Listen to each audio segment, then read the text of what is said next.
O engasgo é a situação que mais leva as crianças a uma parada cardiorrespiratória e é muito mais comum do que o que a gente imagina. A criança pode se engasgar de diversas formas. Ela pode se engasgar através de alimentos sólidos ou líquidos, ela pode se engasgar com pequenos objetos e ela pode também se engasgar através do afogamento. Quando a gente fala em afogamento, nem sempre, necessariamente, esse afogamento acontece na piscina. O afogamento ele é muito mais comum do que a gente imagina. Nós temos dois tipos de engasgo, o engasgo leve e o engasgo grave. O engasgo leve é aquele que a gente tá tomando água.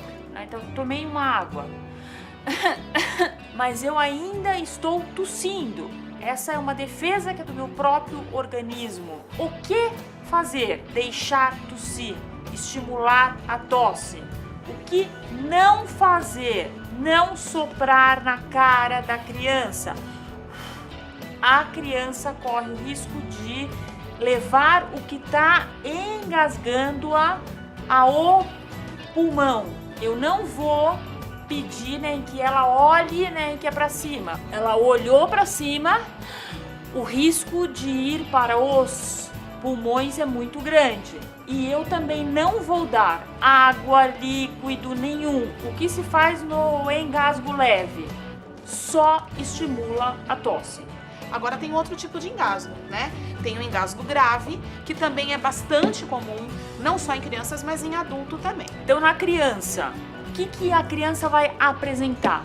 Nada. Ela vai literalmente parar. Ela não vai emitir nenhum som, porque não entra ar e não sai ar, tá? É uma obstrução grave, tá? Ela vai ficar sem cor e automaticamente arroxeada depois. Que manobra deve ser feita? Eu vou virar ela no meu colo, apoiar, com essa mão aqui, segurar nas bochechinhas, muito cuidado, né, que é para não enforcar.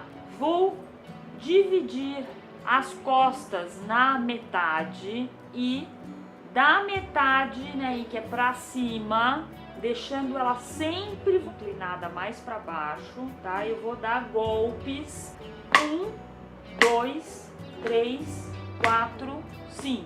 Fiz 5 vezes. Ela não desengasgou. Eu vou virar ela automaticamente na linha dos mamilos, em cima do nosso osso, em que a gente tem aqui, né, que se chama osso externo. Com esses dois dedos, tá? Eu vou comprimir 5 vezes. 1, 2, 3, 4, 5. Se ela ainda não desengasgar, né, eu vou recomeçar todo este processo novamente. Com esta manobra, é o suficiente para desengasgar uma criança até 2 anos. Nós vamos ensinar agora a manobra de desengasgo para crianças maiores de 2, 3 anos. Depende, na verdade, muito do tamanho da criança, né? Então, se for uma criança que você não consiga pegar no colo e fazer aquela manobra que nós mostramos, de pé, você vai se posicionar atrás dessa criança ou dessa pessoa, buscar um ponto de apoio no seu pé. Eu vou colocar minha mão em soco na boca do estômago.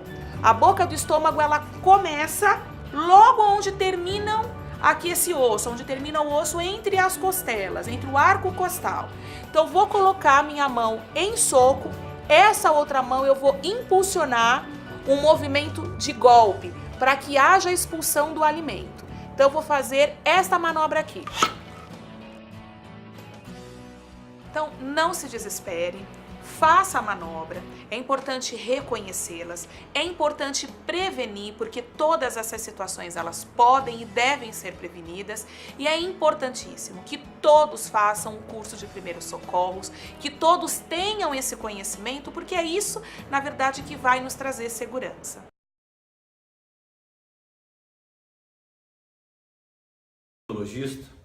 Especialista das doenças do intestino, do reto e do ânus. E neste vídeo eu venho falar sobre constipação intestinal em crianças. Eu me refiro a crianças nesse vídeo, aquelas que têm menos do que 10 anos, independente se for menina ou se for menino. Ou se você quiser usar qualquer outro termo, linguajar mais popular, porque o meu objetivo aqui é falar com os termos mais simples e mais fácil de entendimento, de forma bem didática, porque meu objetivo é chegar com essa informação para leigos, não para médicos. Claro que eu estou sabendo que tem colegas que não são especialistas que têm nos acompanhado, têm nos mandado mensagens, é um prazer, mas o meu objetivo principal é alcançar pessoas que não são da área médica. Então, se você quiser usar esse termo como intestino preso em crianças, dificuldade para defecar, para ir aos pés, ou até dificuldade para fazer cocô, use o termo que você quiser. Só entenda sobre o que é este vídeo. Eu gostaria de falar para vocês que a gama de patologias e doenças que eu poderia falar que causam o intestino preso em crianças é inúmero. Eu talvez deveria ficar aqui durante uma semana toda, 5, 6 horas por dia, dando aula sobre cada uma dessas patologias. Só que eu vou falar apenas da causa mais comum, que engloba mais do que 90% das causas de constipação intestinal em crianças. Eu vou deixar de fora aqui, neste vídeo, sobre hipotireoidismo congênito, que são aquelas crianças que nascem já com um problema sem produção de hormônios da tireoide, que causa uma constipação intestinal grave, severa. Eu vou deixar de fora aqui falar sobre megacólon congênito, que é aquelas crianças que nascem com o intestino dilatado, que as fezes entram, se acumulam e ficam como se fosse uma câmara de músculo cheia de fezes, sem força para conseguir se esvaziar. Eu poderia aqui falar sobre a doença de Hirschsprung, que é uma doença também chamada de aganglionose intestinal, que é alguma área do intestino, uma área curta, uma área um pouco mais longa, que fica sem inervação nos plexos neoneurais, os plexos de Meissner e de Auerbach. Eu poderia falar de meningomielocele, de encefalopatia crônica, de várias malformações que causam o intestino preso. Mas o meu objetivo aqui é falar da causa mais comum. E para poder facilitar, eu gostaria de falar para vocês algumas frases que eu escuto todos os dias de mães e pais que levam seus filhos para consultar com este problema de intestino preso. Quer saber quais são as frases mais comuns? Vamos lá. Doutor, o meu filho ou minha filha só vai aos pés, só faz cocô de 3 em 3 dias. Que remédio que eu tenho que dar para ele? Outros dizem, eu já levei em tudo que é pediatra. Nenhum resolve nada. Então eu resolvi trazer agora um coloproctologista. Outras dizem, o meu filho ou minha filha sempre foi bem aos pés, doutor. Só que quando eu fui tirar as fraldas dele, ele se trancou. Outros dizem, o meu filho fica vários dias sem defecar. Daqui a pouco começa a escapar fezes, ele perde cocô na cuequinha, ou em alguns casos em crianças mais jovens na fralda, sem idade escolar, as mães já ficam tristes, preocupadas, porque o filho já começa a receber apelidos. Outra queixa muito comum, que as mães dizem, às vezes o cocô vem duro, doutor, ele chora, sai um pouquinho de sangue. E tudo isso causa muita angústia nos pais, nos avós que acompanham a criança.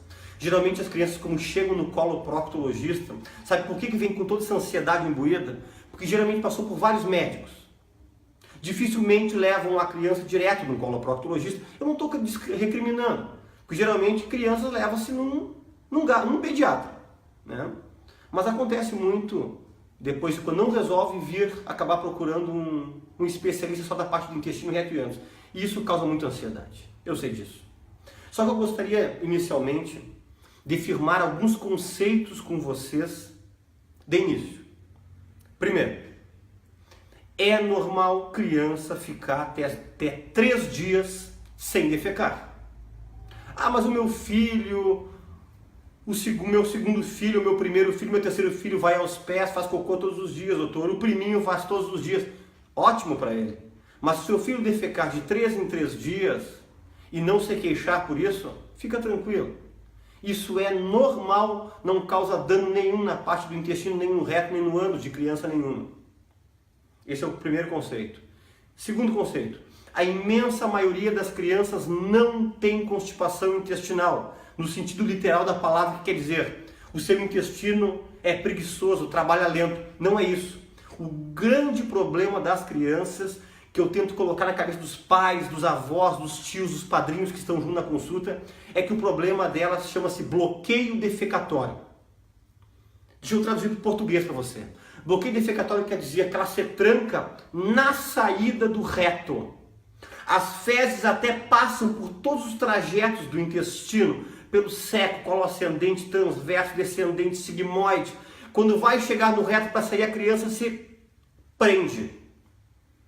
E a dificuldade é na saída.